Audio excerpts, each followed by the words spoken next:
तो आइए student start करते हैं अपनी आज की क्लास, जिसमें हम आगे बढ़ाएंगे अपना मैथ्स का topic pipe and system. So students, pipe and system के कुछ पार्ट्स हम पहले भी कर चुके हैं, तो इस वीडियो को देखने से पहले आप वो पार्ट जरूर देख लीजिए ताकि आपका कॉन्सेप्ट अच्छे से क्लियर हो। सो जैसा कि मैंने आपको हमेशा बताया है, पाइप एंड सिस्टम जो चैप्टर है वो टाइम एंड वर्क का कॉपी है। बस उसमें टाइम एंड वर्क में लोगों के बारे में बात होती थी और पाइप एंड सिस्टम में पाइप्स या टैप्स के बारे में बात होती है।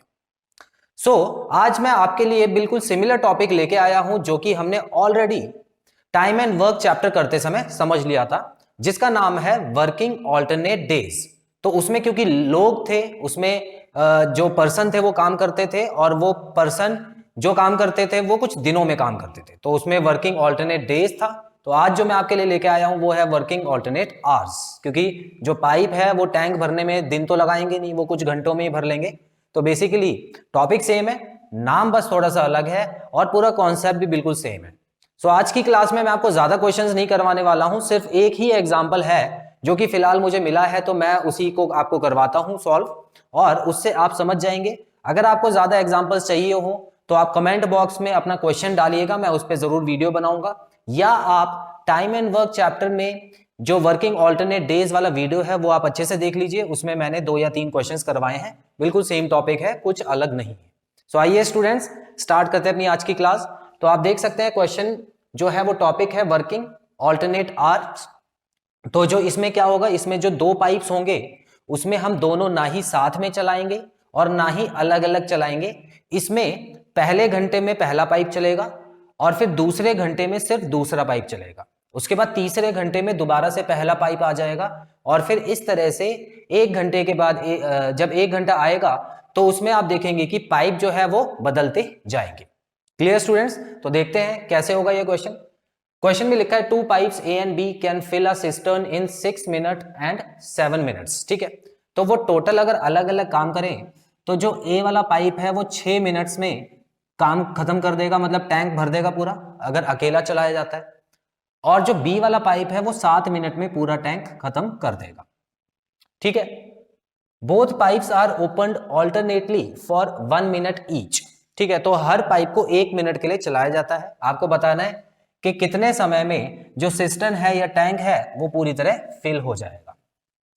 ठीक है, तो चलिए स्टार्ट करते हैं। सबसे पहले मैं क्या करने वाला हूं स्टूडेंट्स, उसी क्वेश्चन की तरह बिल्कुल करूंगा, और यहां पे मैं निकाल लूंगा कि एक एक घंटे में वो कितना काम खत्म कर लेते हैं। ठीक है, तो मैं सबसे पहले लिख रहा हूं work done by pipe A, work done by pipe A in 1 minute. ठीक है, तो 1 मिनट में कितना काम कर लेते हैं। तो पाइप ए कितना काम कर लेगा, 1/6 टैंक भर देगा। ठीक है, इतना काम वो कर लेगा। और उसी तरह अगर मैं पाइप बी के बारे में बात करूं तो work done by pipe be in 1 minute, वो कितना टैंक भर देगा, 1/7 वर्क वो काम कर लेगा। और टैंक क्या मान के चलना है, जो पूरा काम है, जो पूरा टैंक है उसको मान लो बड़ा सा 1, क्योंकि इसको खत्म करवाना है हमको। अब कैसे खत्म होता था वो भी देख लेते हैं। देखिए मैं यहां पे लिखता हूं वर्क फॉर 2 आवर्स। ठीक है, मैं 2 घंटे का काम निकाल लेता हूं, और 2 घंटे का काम कैसे निकलेगा, मैं पहले घंटे का काम और दूसरे घंटे का काम प्लस कर देता हूं, इससे मुझे पता लग जाएगा कि 2 घंटे में इतना काम हो गया। तो प्लस करने के बाद मैं देख रहा हूं यहां पर तो 42 आ गया है, और ये 7 और 6 प्लस होके बन जाएगा 13। तो इतना काम 2 घंटे में हो जाता है।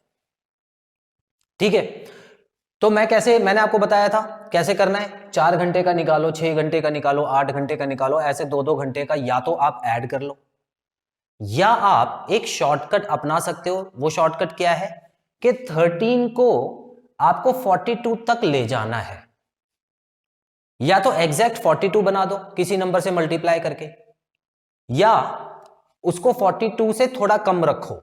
ठीक है, ज्यादा मत ले जाना, क्योंकि अगर ज्यादा हो गया तो इसका मतलब काम ज्यादा हो जाएगा, और काम कभी 1 से ज्यादा होता नहीं।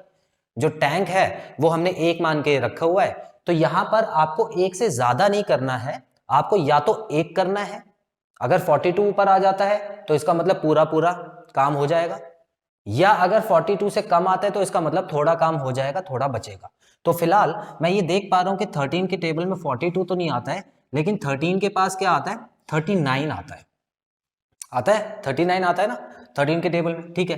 और वो भी कितनी बार में, 3 बार में, मतलब इस काम को 2 घंटे के काम को 3 बार रिपीट किया गया, ठीक है। 2 घंटे के काम को 3 बार रिपीट किया गया, तो इसका मतलब क्या मैं यहां पे लिख सकता हूं कि ये जो काम हो गया वो 6 घंटे का हो चुका है, 6 घंटे का हो चुका है ना ये काम, ठीक है। तो 6 घंटे का जब हो गया है तो कितना काम हुआ है, 39/42। ये लो, बड़ा सिंपल तरीके से मैंने काफी ज्यादा काम खत्म कर लिया है। इतना क्लियर है। हालांकि यहाँ पे मेरे को ऑलरेडी आंसर मिल चुका है, देख लो यहाँ पे 6 लिखा हुआ है, तो 6 यहाँ पे आ चुका है, तो आप सीधा टिक लगा देना। लेकिन फिर भी कभी कभी क्या होता है कि एग्जैक्ट आंसर निकालना पड़ जाता है, ठीक है। तो वो करके दिखा देता हूं। अच्छा, इतने दिन हो चुके हैं और इतना काम हो चुका है, सॉरी इतने दिन नहीं, इतने घंटे हो चुके हैं और इतना काम हो चुका है। अब मैं ये निकाल लूं कि कितना काम बचा हुआ है, तो रिमेनिंग वर्क निकाल लेता हूं, रिमेनिंग वर्क निकाल देता हूं, जो कि हो गया पूरे वर्क में से मैंने माइनस कर दिया 39/42, मतलब इतना काम हो चुका है। तो जो अब बचा हुआ काम है वो कितना है, एलसीएम लेने के बाद आएगा 3/42, आ रहा है ना 3/42, ठीक है। हालांकि इसको भी आप काट सकते थे, वैसे ये 3 से कट रहा है, मैंने नोटिस नहीं किया, लेकिन अब मैं काट देता हूं। तो बचा हुआ काम कितना है स्टूडेंट्स, 1/14 बचा हुआ काम, ठीक है। अब ये बचा हुआ काम मुझे किससे करवाना है भाई, जिसकी बारी होगी। और ये किसकी बारी होगी, ये कैसे पता लगेगा, वो ऐसे पता लगेगा कि पहले घंटे में तो आया होगा ए और दूसरे घंटे में हमने पाइप कौन सा चलाया होगा, बी। तो इस हिसाब से जो छठा घंटा चल रहा था जिस समय, तो उस समय बी काम कर रहा था। और अब कौन आएगा, अब 7वें घंटे में कौन आएगा, ए दोबारा काम करने आएगा। और अब यहां पर एक चीज नोट करो, मुझे ये तो पता लग गया कि ए काम करने आएगा, लेकिन क्या वो पूरे घंटे काम करेगा, ये कैसे पता लगाऊं कि पूरे घंटे काम करेगा ये, या बीच में कहीं रुकना पड़ेगा उसको। इसको पता लगाने का भी एक तरीका है स्टूडेंट। देखिए, ये जो बचा हुआ काम है, बचा हुआ काम है ना, ये ए से करवाना है। अब मैं ये देख लेता हूं कि ए 1 घंटे में कितना काम कर लेता है। ए जो है 1 घंटे में इतना काम कर लेता है, 1/6। और मैंने आपको बताया था इसको अगर कंपेयर करो तो हमेशा ये वाला नंबर बड़ा होगा, क्योंकि फ्रैक्शन में उल्टा रूल हो जाता है, ठीक है। तो देखो 1 घंटे में ज्यादा काम कर रहा है और उसको करना कितना है, कम काम करना है, तो इसका मतलब पूरा 1 घंटा नहीं लगेगा। इतना कॉमन सेंस यूज कर लिया यहाँ पे, ठीक है। लेकिन टाइम एग्जैक्ट इतना लगेगा, ये सिंपली आपको यूनिटरी मेथड से कर लेना है। यूनिटरी मेथड कैसे, देखो यहां पर मुझे क्या निकालना है, मुझे घंटा निकालना है, मतलब आर निकालना है, ठीक है ना, कि कितने घंटे में वो काम इतना कर लेगा। तो अब मैं यहां पर ये देख सकता हूं कि ए कैन डू 1 वर्क, एक पूरा काम कितनी देर में कर लेता था, वो पूरा टैंक कितनी देर में भर लेता था, 6 मिनट में करता था या नहीं करता था।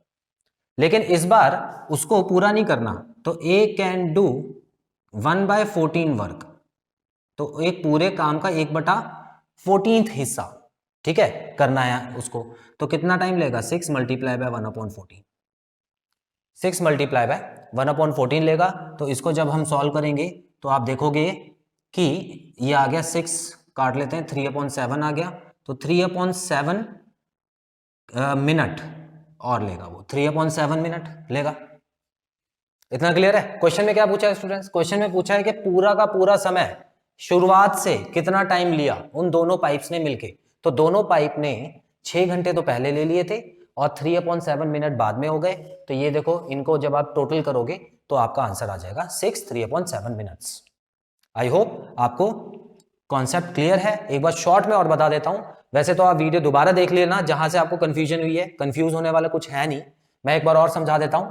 ऐसे क्वेश्चंस में आपको क्या करना है, पहले उनका 1-1 घंटे का काम निकाल लेना है। जाहिर सी बात है, क्यों निकाल रहे हैं, क्योंकि वो आ ही 1-1 घंटे के ले रहे हैं, उसके बाद उनको बंद कर दिया जाता है, ठीक है। तो हमने क्या किया, जल्दी करने के लिए इन दोनों का टाइम ऐड कर दिया, हमने उन दोनों का काम ऐड कर दिया कि 2 घंटे में इतना काम खत्म, ठीक है। तो यहां पे आ गया 13/42।